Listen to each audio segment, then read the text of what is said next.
अस्सलाम वालेकुम नाज़रीन, मैं हूँ लाहौर से जुल्फ़िकार अली। फरवरी की आज 5 तारीख और साल है 2023। आज पाकिस्तान भर में यौम यकजहती कश्मीर मनाया गया। पाकिस्तान की मुख्तलिफ़ सियासी जमातों ने, मुख्तलिफ़ शोबाए ज़िंदगी से ताल्लुक़ रखने वाले लोगों ने कश्मीरियों से यकजहती के इजहार के लिए आज लाहौर शहर के अलावा हर शहर में मुजाहरे किए।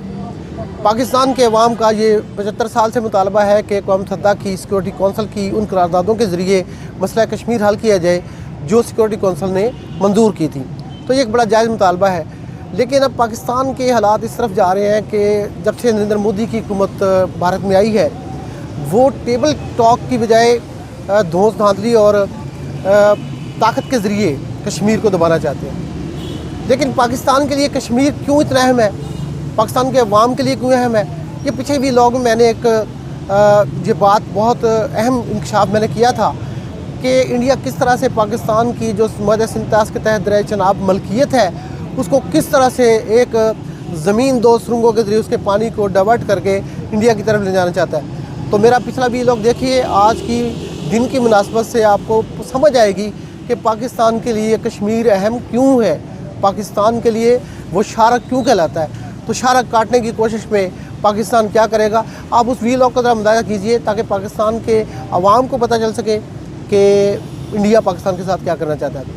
पिछले उसी वीलॉग में मैंने आपसे कहा था कि मैं आपको सिंध के बारे में एक अहम इंकशाफ करूँगा कि वहाँ पे ग्रेड 36 के एक अफसर है। आप कहते होंगे कि ग्रेड 22 के तो फेडरल सेक्रेटरी होते हैं, तो 36 कहाँ से आ गए, लेकिन ये हकीकत है। आज से 3 दिन पहले 2 फरवरी को अकाउंटेंट जनरल सिंध अजीज़ ज़िया साहब ने एक लेटर लिखा है सिंध के वज़ीर सेहत को। सिंध के वज़ीर सेहत को वो लेटर ये कहता है कि आपके यहाँ पे आपके डिपार्टमेंट में महकमा सिंध के हेल्थ डिपार्टमेंट में एक अफसर MS medical superintendent Qatar hospital Karachi 36 grade में काम कर रहे हैं। तो ये बड़ी खौफनाक बात आपको बताने लगा हूँ। वो ये है कि ये 1992 में सिंध सोशल सिक्योरिटी इंस्टीट्यूशन में बतौर डॉक्टर मेडिकल ऑफिसर भर्ती हुए और वहाँ से उन्होंने तनख्वाह लेना शुरू कर दी। और 1993 में ये महकमा सेहत में भी भर्ती हो गए, यानी 29 साल पहले ये भर्ती हुए 2 महकमों में। तो आज 2023 तक, यानी आज तक फरवरी 2023 तक ये 2 तनख्वाहें ले रहे हैं बतौर मेडिकल सुपरिटेंडेंट कतर हॉस्पिटल। इनकी तनख्वाह जो है उसका पर्सनल नंबर मैं आपको बता दूं, महकमा सेहत के जो मुलाजम है उनका AG ऑफिस में एक पर्सनल नंबर होता है, उसके मुताबिक उनको सैलरी मिलती है, उनको फिर आगे पेंशन मिलती है, उनको पर्क्स मिलते हैं। तो उनका पर्सनल नंबर मैं आपको, ये बड़ी खौफनाक सूरत हाल, मेरे पास इसके डॉक्यूमेंट मौजूद हैं, अगर किसी ने चैलेंज करना है तो कर लें। और सैयद मुराद अली शाह इस खबर तक अगर उन तक पहुँचे तो एक्शन जो है ये होना चाहिए। उनका पर्सनल नंबर है 100070486।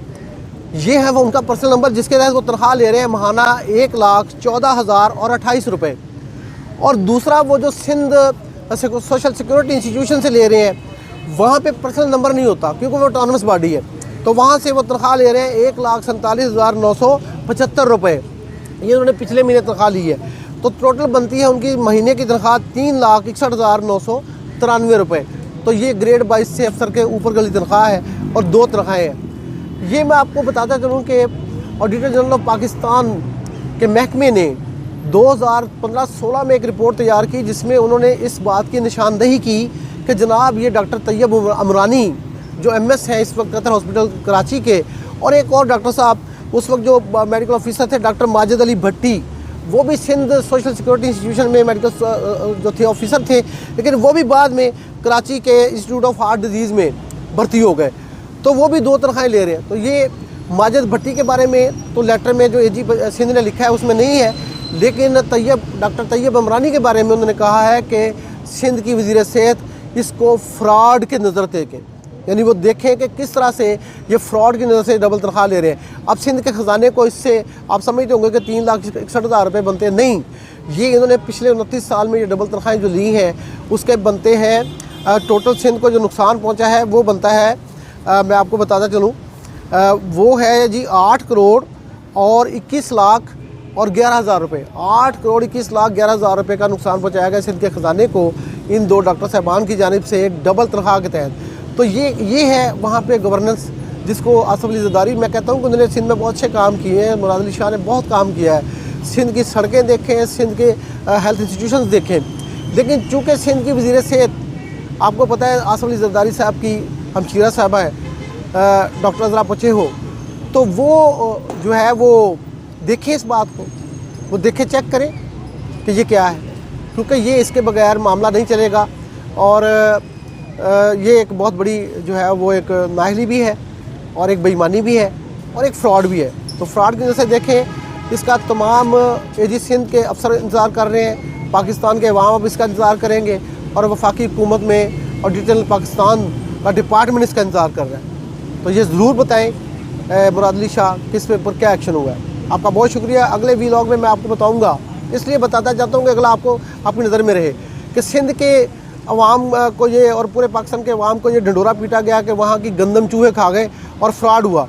लेकिन पंजाब में गंदम किस तरह से कितने जो लाखों मन गंदम है वो कैसे खाई गई इन गोदामों से, सरकारी गोदामों से, 3 गोदामों से और पीटीआई की गवर्नमेंट में, ये मैं आपको बताऊंगा सबूत के साथ। इजाज़त दीजिए, अगले वीलॉग तक।